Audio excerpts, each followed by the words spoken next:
Let's next take a look at the indirect function. What the indirect function allows us to do is pull data forward from other worksheets, so that instead of having to create formulas where we go and say equals cell B1 of department A, and then cell B1 of department B, and cell B1 of department C, we can create a formula in one cell and then drag it down. What becomes indirect about it is where the sheet names are.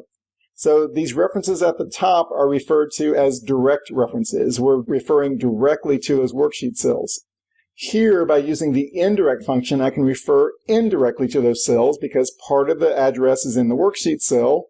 The rest of it's embedded inside the formula there.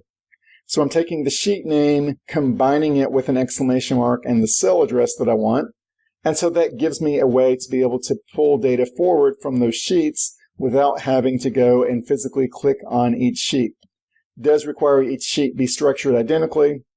The other thing I need to be mindful of is if I have any spaces in my department names, I need to include a single quote before and after it.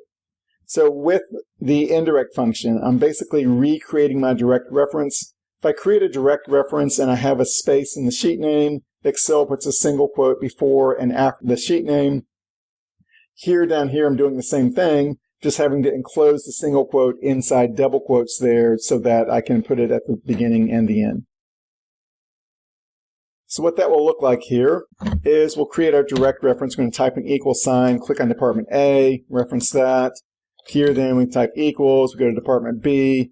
You know what this repetitive drill looks like. I'm sure you've done it countless times as we're working through. And so here I didn't click on the right cell. We go back to department C, click on that. Notice how we just kind of get numb to the process there, and sometimes the formula goes sideways. Eventually we get it right, and so there's the numbers we want to pull forward. So that's what direct references look like. Indirect references here, I have listed the sheet names in the workbook, the tabs here. So we're going to say equals indirect. Going to grab that sheet name, tack on the rest of the formula. Just reconstructing what the direct reference would look like. That's my formula.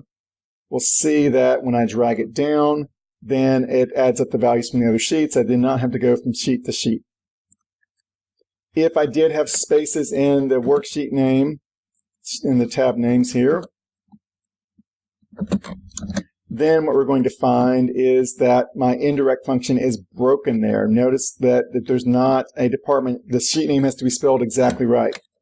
So even if I were to add the spaces here, still going to be broken here because what I'm missing at this point is the single quote before and after the tab name. So my direct references update themselves. Excel added the single quotes at the point that I added the spaces.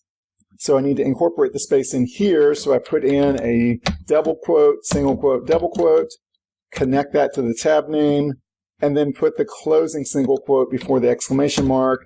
And so there's my new formula. And so once I get that formula, I drag down, and everything is good again.